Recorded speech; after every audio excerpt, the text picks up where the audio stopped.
safe, reliable, free, and honest support. Qualities you cannot find online.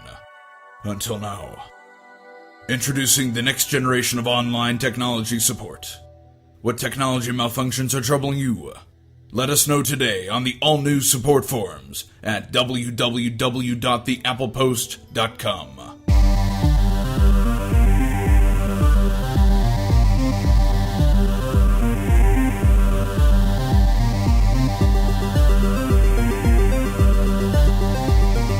Welcome to GeekCross, the podcast where faith and culture intersect. I am your host, Jeremy Yoder, and on each episode we look at a topic related to pop culture or geekdom and have conversations that use science fiction, fantasy, movies, gaming, or comic books as a jumping off point to talk about the deeper issues and to wrestle with the big questions of life. My guest this episode is Tanya DePass. Welcome, Tanya. Hi, Jeremy. How are you? I am doing really well. How are you? I'm good. It's a little warm here in Chicago, and it was a busy day at work, but it's all good. We're gonna have a nice conversation this evening, so the day is looking up. Tanya, why don't you tell us a little bit about who you are and what you do? So, my name is Tanya, and I started the I Need Diverse Games hashtag last year in October. And from that, it's become kind of its own little living organism of a blog, a Facebook, a Twitter account all its own, and, some people call it a movement. And I've been lucky enough to speak about diversity in gaming at a few conventions, at WizCon, and most recently at AlterConf Chicago. And my day job is actually working in international education as a student advisor. You sound a little bit skeptical about calling it a movement. It feels very odd to me because it feels like this is something that happened. It's not like I set out to start a movement. So it always just kind of feels a little odd to me when people say it's a movement, because talking about diversity in games is nothing new. It's not like I started it. So that's where any hesitation to brand it a movement would come from.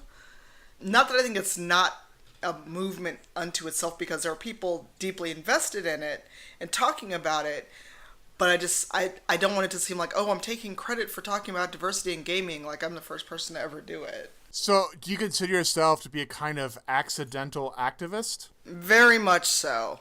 Because it just seems like I kind of fell into it. I guess it's what I've been doing anyway, but more publicly. Because when people call me an activist, this may sound very weird and kind of, I hope no one thinks it's like faux being humble, but to me, activism isn't what I was doing. I guess I'm very much an accidental activist because I firmly believe in diversity in gaming and in other geek spaces. And now that I'm doing it more publicly and becoming well-known for it, it is very much a happy accident that's happened. So why don't you tell us a little bit about what I Need Diverse Games is and how you accidentally started it? So I was literally angry about video games one morning in October last year and started tweeting with, I think the first tweet was me being angry about, yet another set of games with a scruffy white dude protagonist. Mm-hmm. And I started using the hashtag, and my friend Mickey Kendall, Carnithia, has over 30,000 Twitter followers. And she started retweeting it and using it, and it spread. And a lot of people just, glommed onto it and was like, hey, I need diverse games too. And by the time I sent that first tweet before 6 a.m, and by that evening it was actually trending on Twitter. And I was just like, oh, well, I guess this is a thing now.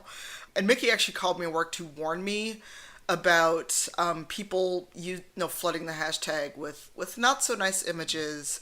And, basically claiming victory over a hashtag that was only a few hours old. And I'm ornery. Mm-hmm. So I was determined to fight and not let it just die after that point. When it trended for like a day and a half, I was just like, I guess I should make a blog. And people were like, yes, make a Tumblr. And then it got on Tumblr Spotlight. And from there, it gained like 6,000 followers in a week. And it kind of weirded me out, but it was also really awesome. And we're almost at 7,000 followers for the Tumblr. So when you say that you need diverse games, how do you define diversity? I define diversity as, a game that reflects the actual world we live in, not so much in a fantasy setting, but, there are very few places that are just strictly all white or all one ethnicity. Having people of color, just kind of present. But, not just people of color, but someone who's, who identifies as LGBT or someone who's disabled, and have them just be part of the naturally occurring world. And not, not forced, not a trope, just, existing within the game world. Because, look at The Witcher 3. We know that there's a POC area in the game and a country where everyone is not white, yet you don't see anyone from that area in the game. So it's basically a game that reflects that, takes a chance and has a female protagonist, a protagonist of color like Mafia 3 is doing. Something that's not the same old dude bro mentality. So you're saying that a diverse game is a game that has a more broader reflection of the kinds of people that exist in the real world, the diversity that we experience walking down the street in a lot of places. Exactly. So what has the response been to the hashtag? Well, there's been both positive and negative. The positive has been, there's an organization now. We have people. We're actually trying to get together and form an LLC or a 503c. I've had a lot of industry support, a lot of folks in the industry, wearing the shirts when they go to major conventions. And people, supporting financially through the Patreon. And there's been negative, and this is the one and only time I'm going to talk about Gamergate, because I'm sure everyone's tired of Gamergate. There was a lot of flooding the tag with porn and, saying that, there's diversity, I'm just not actually looking for it, and that I'm the problem with diversity.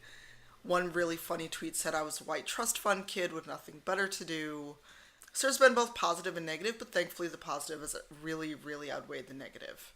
I think that's been one of the things that's been interesting about Gamergate. It's brought some people together who otherwise didn't know each other, and has created a bit more community among people who have been targeted by some of these guys. It has, but, I just want to be careful of defining any community that's grown out of it because of Gamergate, because I think the community was probably there, it's just more visible. Mm-hmm. Granted, in my case, I've met a lot of people because of the work I'm doing, and people I knew of, but they didn't know who I was. But after the article in QED, I just want to be very careful of framing any kind of community that's grown out of what happened as kind of in reaction to Gamergate, because I think it was always there and just not as visible. What's the article that you're referring to? In the QED, it's out of MSU, which is Michigan State University.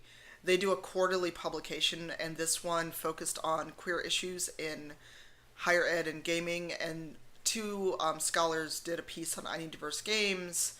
Well, they used that in the title, and they framed the abstract framed I Need Diverse Games and a couple other hashtags that came out at that time as anti-Gamergate, but then the actual article, dispelled that and explained, that I Need Diverse Games, where it came from, wasn't a place of fighting against Gamergate. And so there's been actually some scholarly looking at it. Someone in Germany just gave a talk about diversity in games and used the hashtag and wore the shirt. So it's been kind of a springboard, and people are using the tag, which makes me really happy and really excited.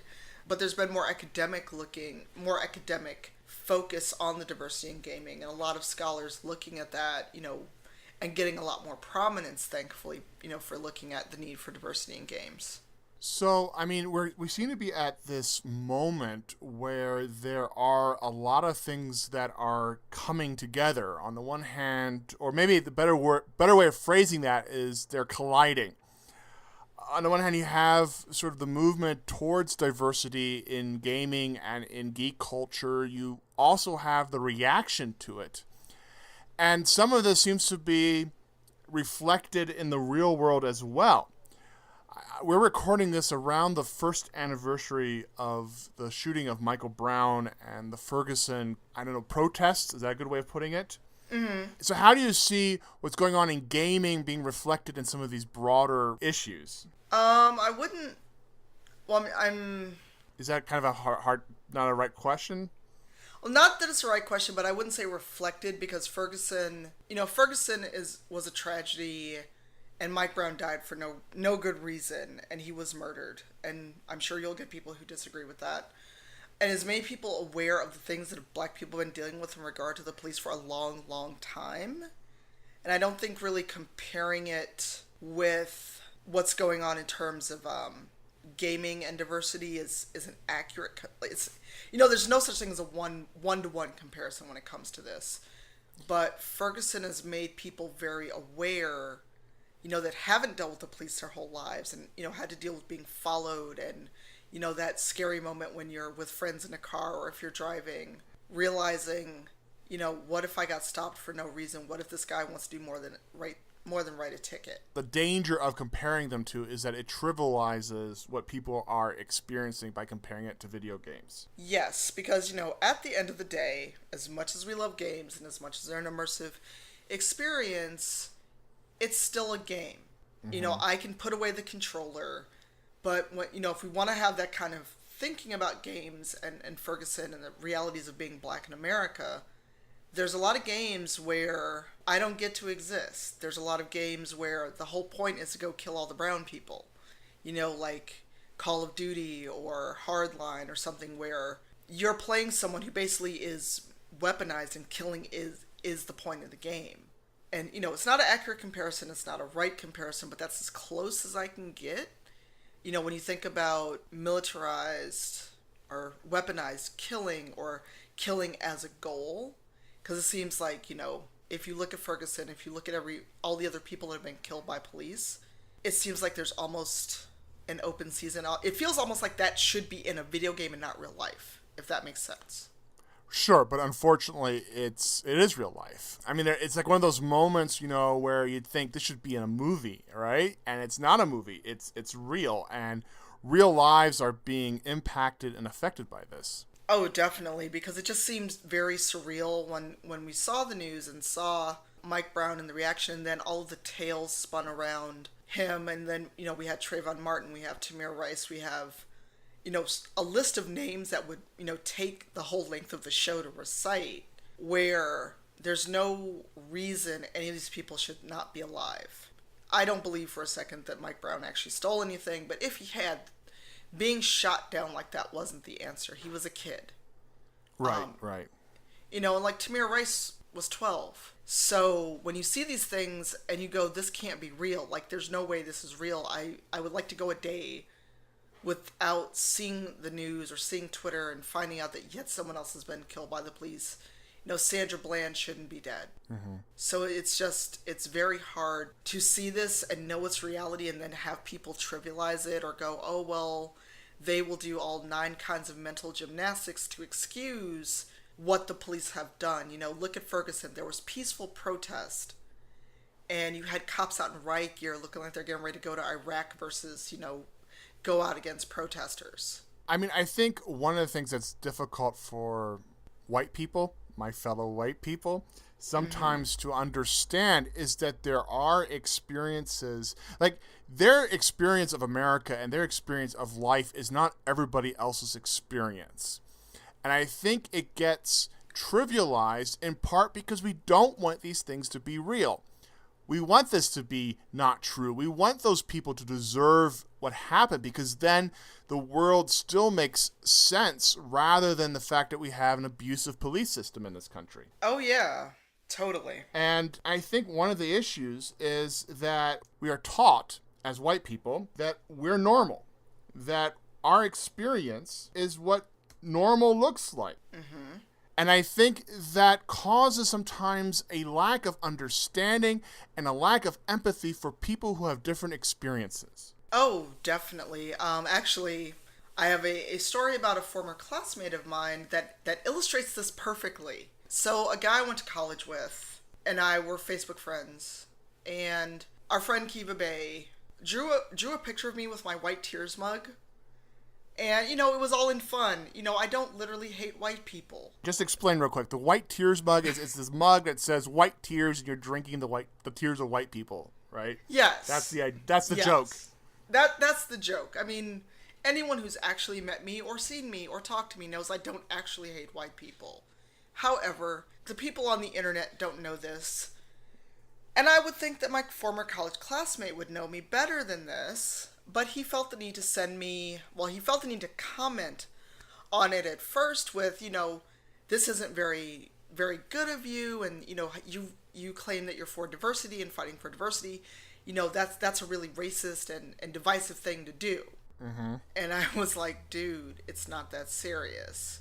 And he pulled out like every bingo card of Oppression Olympics, because he's a white guy and he's gay. Right. And he pulled the whole rainbow colored, nothing is wrong in the world. I've been oppressed too, and you're letting your color define you. Like every bit of privilege bingo you could ever imagine anyone coming with. And finally I was like, dude, just stop. And he kept going, and friends, commented, and he actually went back and deleted all of his comments off of this thread. And like 2 weeks later felt the need to email me, and he started it off with, I think I understand now why I get so upset when you go on and on about the queer and the black thing.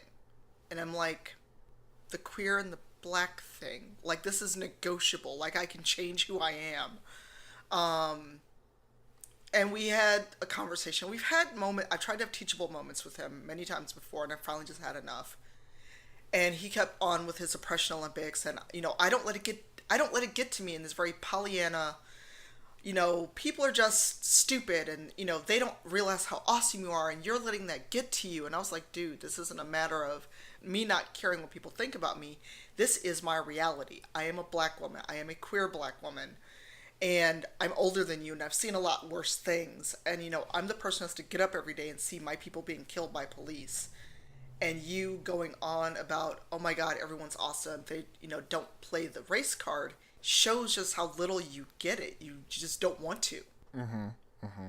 So I actually wound up having to, unfortunately, defriend and block him, because he literally just couldn't understand that me speaking up and advocating for other black people and, and having a bit of fun with something that someone drew for me to cheer me up wasn't about, defining myself by my skin color, because the world does that for me.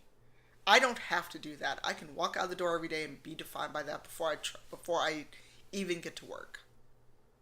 And you see, I think for a lot of us, for us Caucasians, we are also, in a sense, defined by our skin, but it's in a positive way. It's what's considered to be normal and ordinary, mm-hmm. and sort of predominant. We're on the inside, we're on the in of it. And when you challenge that, I think it's very difficult for some people to accept that. Oh, I mean, if people could accept it, All Lives Matter wouldn't have cropped up. Blue Lives Matter wouldn't have cropped up. People telling me I'm a racist on Twitter for acknowledging the fact that we're not going to stop fighting about Ferguson and everyone that's been killed by the police. Mm-hmm. I was told that, I should leave the country and I'm a racist, and someone thought that they were, doing a great service by preemptively blocking me because, talking about race apparently makes you a racist, which is something I learned. And no. Yeah, I've heard that one too. And one of the things that cropped up with me on some of my social media interactions was, people saying that, conservative white guys saying that the real racists are the ones who talk about race because it brings disagreement and hard feelings, and we shouldn't talk about these things because we're in a colorblind, post-racial society, and it's those who people are talking about race who are causing all the problems. And what really made me angry, and I actually got into it with somebody who then blocked me, was that they started using the phrase, outside agitators and racial agitators, which is 1960s segregationist Bull Connor language. Wow. And they were using it in a completely unironic way and had no idea about the historical significance of that phrase. Wow. Because, there are white dudes running around with AK-47s that are not getting picked up by the cops, but, they can pick up DeRay and Netta, who are just there to peacefully protest. Right. Yeah, it's been hard. Yeah, and the stuff that's going on, knowing the government is monitoring people, and seeing DeRay, Netta, and other activists getting arrested and then released from jail, this makes me think like I've gone back 50 years, 60 years, And this should be something I'm watching in history class, but no, this is 2015. Yeah. And yet people want to argue it. Well, I think part of it is that the civil rights movement, what they were dealing with, the legal structures, that's the easy thing. It's easy to change laws. It's easy to pass laws. It's much harder to get into people's hearts and into people's consciousness. And I think some of those deeper issues are what's still out there. Oh, yeah. And, there's always studies and things that come out saying millennials and younger people are actually more racist because they have this idea that, oh, look, we have Obama, therefore racism is over. Or, they're raised in such a homogenous area and don't really encounter people of color until they go out in the workforce or go to college.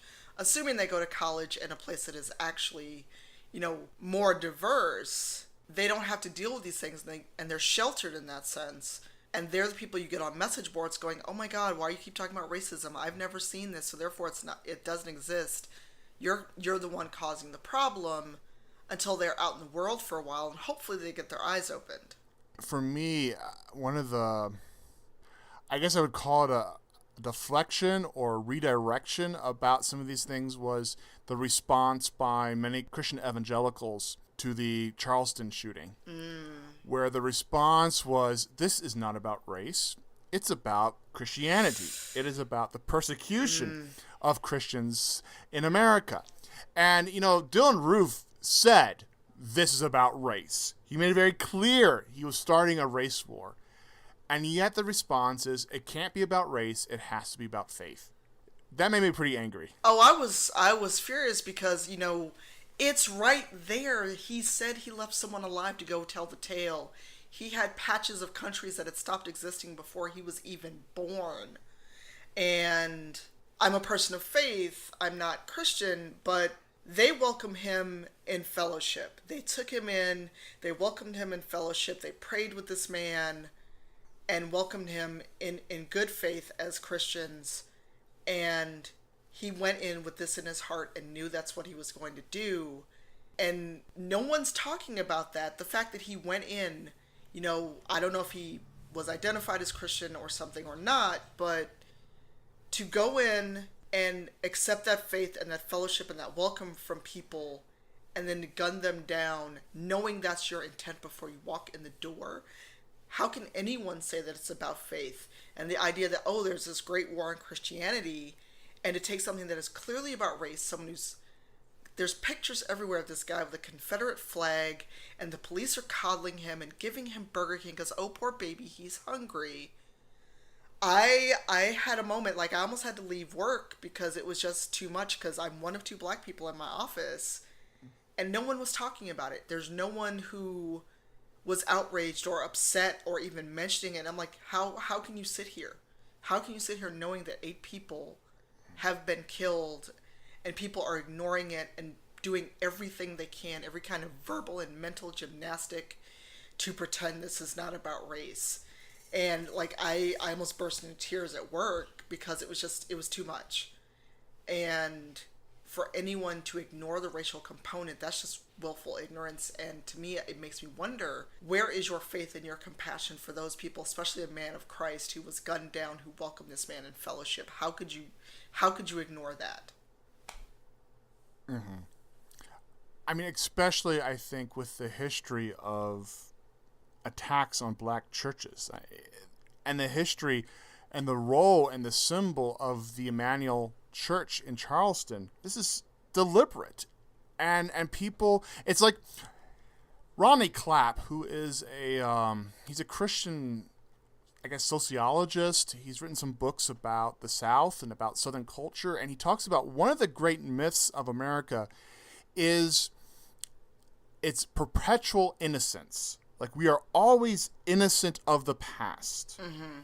So when things happen today, it only has to do with that particular thing. It does not invoke, it does not connect to past crimes and past situations. It's only about that thing today because we are constantly and perpetually innocent. We've committed great crimes against people of color, and yet we are innocent of any of that as a culture. And I think that's kind of what's going on. We don't want to think about the past. We want to think it's over because we see ourselves as innocent of that. And so when something horrible like this happens, when Dylan Roof walks into a church and guns people down, the response is, oh, how could such evil exist in somebody's heart? Or we will never know, why somebody could do this. Well, he told you. It didn't just drop out of the sky. It connected to something in the past, something that continues to have power and impact in our lives today. Yeah, and it's, and it's like people have never read a history book. It's nothing new for churches to have been burned down, because that was often a central place in black communities, especially, in pre-segregation, post-segregation, where people are being burned and killed by the Klan. The church was an area of power and a place for refuge and safety and community. So it's not an accident that people started burning down churches, because after Roof was arrested, because he's alive, that there were copycat burnings of churches and threats of shooting and bombing the other churches. There was that ripple that he tried to get started into a race war, and yet people are still going, we don't know why he did this. We can't ever imagine. He must hate church. And it's like, oh my God, why can't you read? Yeah. It's like everyone saw the signs, and I have to have a minor moment about his sister and her whole, oh my God, my wedding, it's so ruined. You could have prevented this. His roommate could have prevented this. Anyone who cared to see the signs and wasn't blind to, this is clearly someone who hates anyone who's not white. Y'all could have said something before now, because saying something after 8 people are dead and your wedding is ruined, no one cares. Because when I saw that, I threw something. I always say I want to throw things. I actually did when I saw that come across the news feed. Yeah, I mean, attacking a church is a profound violation of a community. And it's saying to you that your sacred space, your place where you come and experience God, does not belong to you. We can take it away. We can hurt you there in the most sacred place. Mm-hmm. And I grieved that. That was hard. That was so hard to watch. It was so hard to think about. And yet it continues to happen. Yeah. So Tanya, you talk about being a person of faith but not being a Christian. So what faith are you a part of? I am actually an Ásatrú. I follow the Nordic pantheon. So, actually Thor, Loki, Frigga, Freya, Tyr. That is where my screen name comes from, actually, Cipher of Tyr. So I grew up in the Catholic Church, and I have gone to Baptist churches and, and other faith denominations, and it never clicked for me. I never had that moment of, this is it. I'm getting spiritually fed. But I went to, now, unfortunately, a former friend of mine, because he turned into one of those Obama's secretly a Muslim Kenyan who's going to destroy the country people. Mm-hmm.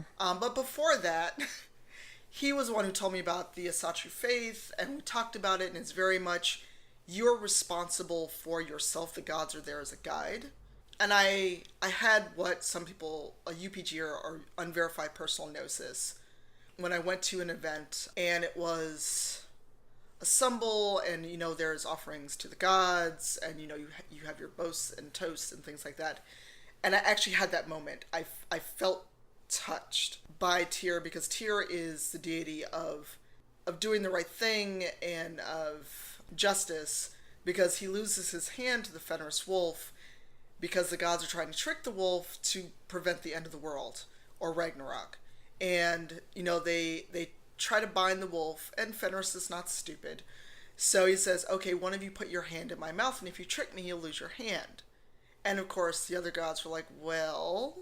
And, Tyr knew that he'd lose his hand, but they knew they had to stop the end of the world. So he loses his hand in order for them to bind the wolf. Mm-hmm. And, that sense of justice, that sense of rightness is what drew me to him. And I've always had that connection, because I firmly believe in justice and doing what's right. I'm human. I don't always do what's right, but I do my best. Is this a form of paganism then, or Neopaganism? How would you categorize it? It is a form of paganism. It is an old Nordic tradition. And it's been very interesting, because when I would go out and try to find groups, because I live in Illinois, and the guy who introduced me to it actually lived in the South, so it wasn't always feasible for me to go down south to events except maybe once a year.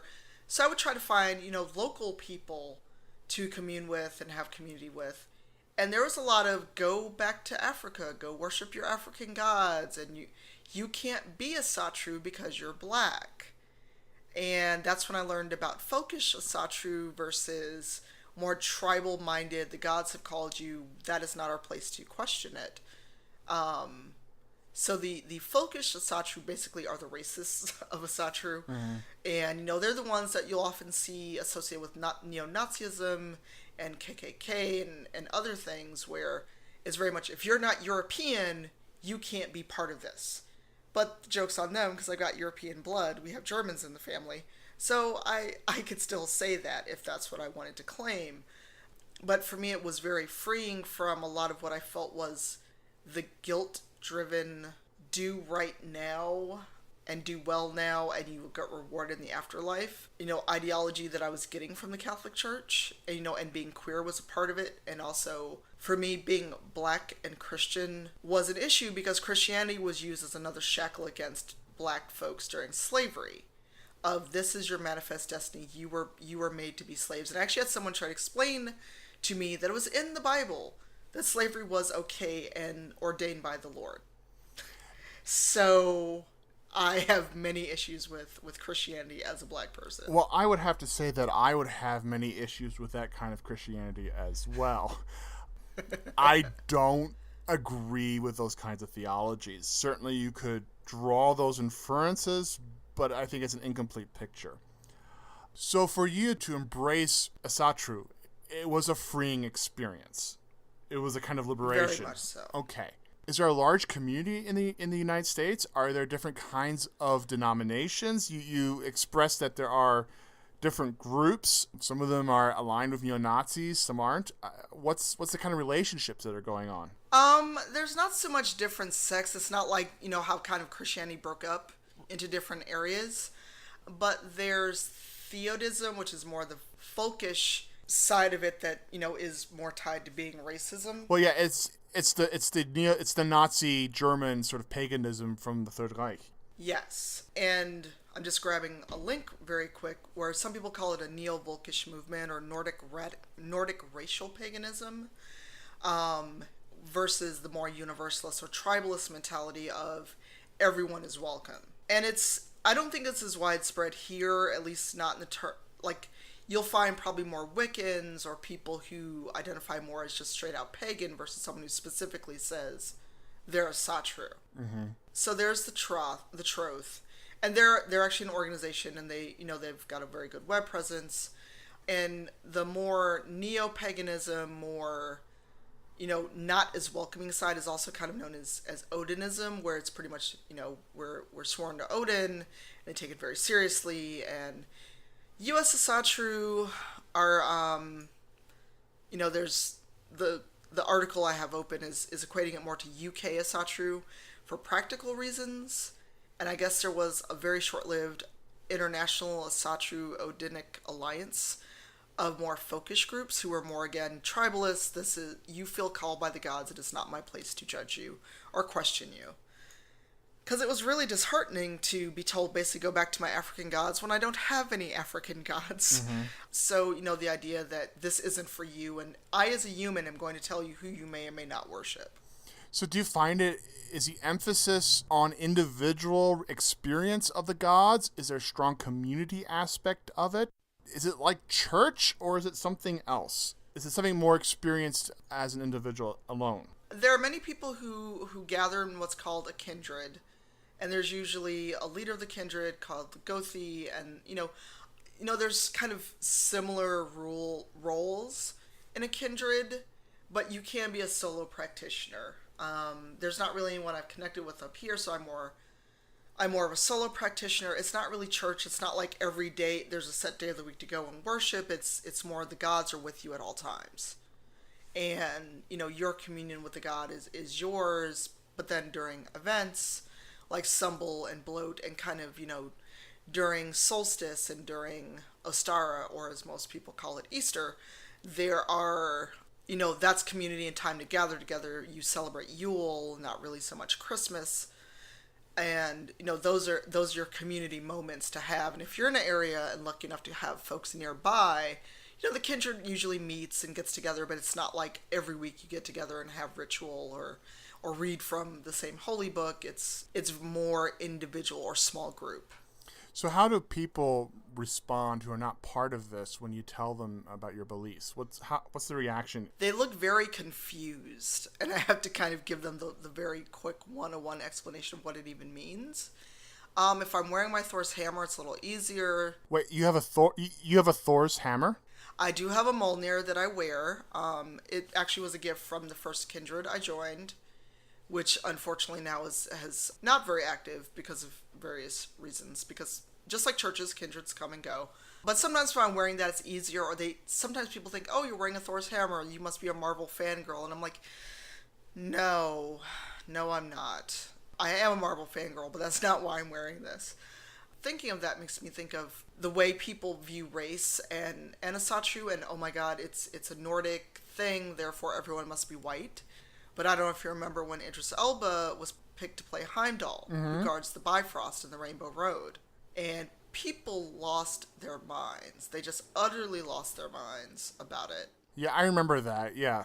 And it's just very interesting that's another way in which people hold on to their whiteness.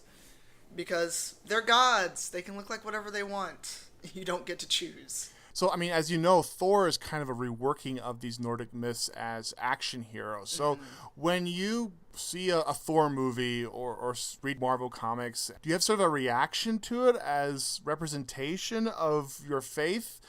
Sometimes when I watch, movies about the Amish or TV shows about the Amish and they get things wrong, it's pretty obnoxious and annoying. Do you have that kind of experience as well, or is it, well, this has no connection with what you believe? No connection at all. The movies in the MCU are comics and fantasy, because I think they even reworked them for them to be aliens versus gods. They're not quoting the poetic Eddas. It's not like I expect Loki to behave. There's a very tenuous link to the mythology, but it is not a representation to me at all. Yeah, okay. It's a fun popcorn movie for the summer. Right, I understand. But you separate that from what you believe. Oh, definitely. I hope that's not a dumb question. Oh, no, not at all. It's a good question because it comes up when people try to protest the movie and go, oh my god, you're misrepresenting our faith. And I'm like, it's an action movie. It has nothing to do with, the poetic Eddas. No one is going to be speaking in Old Norse in this film. It is a very, very tenuous grasp, connection to the Nordic mythology, and it's there as a basis, but to me it's like one of those TV movies where it's like, this is loosely based on a true story, and this is very loosely based on this mythology, and then we just kind of went wild with it. Right, I understand. So how does your faith then play out in your geek life? How do you find, places where it resonates or connects? It actually hasn't. I've randomly found actually someone else who was a devotee of Tyr through Twitter, and it's someone I met through gaming who lives in New Zealand. Because he DM'd me to ask about my username, and I explained, well, I'm a devotee of Tyr, and and I'm an Ásatrú, and he's like, so am I, and we connected over that. But I don't really see them crossing that much. I don't really cross the streams that much, because it's not like religion comes up in geek spaces unless it's very intentionally brought into the conversation. Like what I do. Yes, and I'm very glad that you do this. I mean, I see signs of it everywhere, even when it's a secular story. But there are certain kinds of themes that connect. There are certain, I think there are certain fundamental things about the stories that we tell that kind of cross over cultures and over religions. Now, there are also big differences. I'm not going to argue that they're all the same, but there are ways that they connect with one another. And for me, that intersection, that connection between the secular and the sacred is really interesting. Yeah, I try to, in terms of diverse game stuff, I try to, on occasion have discussions about religion in games. When Steve Lubitz was on the podcast, we had a great discussion about Judaism and gaming, and he had, a great conversation with you. And, you know, those nuanced conversations are something I like to have, but we just don't get a lot of outside of, like, your show. And there's Video Games in the Bible, a young man who's actually in Korea right now teaching, but he's having those discussions as well because his faith is very strong and informs a lot of what he does in the gaming space. Well, in my experience, there are a lot of geeky guys who are also into theology. They don't necessarily have websites and blogs and those kinds of things. But I do encounter people who think passionately about Scripture and Star Wars and somehow hold these things together. Yeah. Yeah. Well, Tanya, we've been talking for a little while. Is there anything else you'd like to talk about today? I'm curious about you and kind of what sparked your intersection with your faith and geekiness. Well, I have always been really geeky. You know, I grew up watching Star Trek. I was a big Star Trek fan. This would have been in the late 80s and early 90s when, you know, Star Trek Next Generation was on. And much to my parents' chagrin, they didn't care for this stuff, but I loved it. I loved it, and I still love it. And I found that when I got into ministry and became a pastor 4 years ago, I needed to have some sort of outlet to decompress, to do some things that weren't churchy. Otherwise, I wasn't going to make it. It can be a very high-stress job. And so that's why I ended up doing this podcast. These were two things that I cared about, and I just wanted to talk about things that I loved and cared about and have a chance to talk with interesting people about things that I loved and cared about. And so that's kind of how the podcast came out of that. That's awesome. I mean, I found the podcast, I think, through Steve or Anna talking about being on the show. Then I went back and started catching up, and I'm like, this is really awesome because, you know, like, I'm not a Christian, and, you know, just seeing from the name of the podcast, be like, okay, well, maybe it's interesting, maybe it's not for me. And then I'm like, well, I know these other cool people. Let's see how the episodes were. And I was like, I'm hooked. And I started telling other people about the podcast. So I am very excited. Well, thank you. I appreciate it. It's a really niche kind of topic, but it's I think it's opened up some really interesting conversations, and I really appreciate the chance to talk to you about your faith, which is something that I was really aware was a thing, and I really appreciate that. Oh, thank you. As I don't get a chance to talk about it much because, I mean, I'm sure you've seen the fallacy of black people are hyper-Christian and homophobic and very religious, in which we know that is not true. So having a chance to kind of dispel those myths always is something I'll always take an opportunity to do. Yeah, it's been playing out in my own denomination as we fight over whether or not how to respond to gays and lesbians. One of the arguments has been that, you know, people of color, you know, are all opposed to this. And so you end up into this, you know, the gays versus people of color. And I think that's a dynamic that's really bad and unfortunate and doesn't really reflect sort of the nuances and complexity of what's going on. No, and that's how we wound up with Prop 8 fighting for how many months when black people were blamed for Prop 8 passing when it actually had nothing to do with black people in California. Well, yeah, it had more to do with it had to do with the Mormons, the Mormon Church. Yep. You know, they funded it, really propped it up, and then it became this thing of, oh, look at those homophobic black people, and it had nothing to do with that at all. It's important as we deal with these issues that we don't try to pit people against each other, especially since it ends up serving those who have the power to do that. Exactly. You know, and that's what I think people don't understand, or they do that. I don't want to assume the worst of people and say it's an intentional pitting against each other, but it kind of falls out that way because people have assumptions, they run with those assumptions, and then you come back to the same circular argument every single time. Yeah. So, Tanya, where do you see hope in all this? I see hope in people like DeRay and Netta and Feminista Jones and other people fighting the good fight. And, you know, being out there, being active, being seen, taking the risks that a lot of other people can't take. And, you know, and telling people what's going on, because honestly, if not for Twitter and people on the ground and people taking the risk of recording cell phone video and other things, we might not have known about, you know, Mike Brown or Tamir Rice or other people, or Sandra Bland, people that were taken too soon. And, you know, the outrage that is being funneled into protest and activism and the anger that is rightfully there and not being diminished and being fueled, by people taking action, I think that's what gives me hope, that people aren't complacent. They're not sitting at home going, oh, well, this keeps happening. I guess, things will get better eventually, because we wouldn't even be where we are today if people were complacent. And knowing there are people fighting and speaking and taking those risks for those of us that can't do it either because we physically can't get there, we literally can't get there, it's a money issue, or, if you get arrested, you could lose your job, that gives me hope. So for everyone that's out there fighting, for those of us at home that maybe all we can do is tweet or write an article, but we can't actually be on the ground, that gives me that hope. All right, I think that's a good place to end there. Tanya, where can people find you? Well, if you want to find my personal Twitter, that is CypherOfTyr, CYPHEROFTYR. You can follow me for gaming at INeedDivGMS. And also the podcast at Out of Tokens Cast is Twitter, and freshoutofTokens.simplecast.fm for weekly episodes where we talk about diversity and gaming through an intersectional lens. And we are looking forward to having you on the show in the near future. Yes, I'm looking forward to it a lot. It's going to be great. It'll be awesome. Well, thanks for coming on, Tanya. Appreciate it. You're very, very welcome. This was great. If you like GeekCross, you can help us out by leaving us a review on iTunes. You can get in touch with us. Our email address, geekcrossshow@gmail.com. We're on Twitter at GeekCrossShow. Show notes will be posted at jeremyyoder.net. GeekCross is a McLaren production. My name is Jeremy Yoder. Thanks for listening.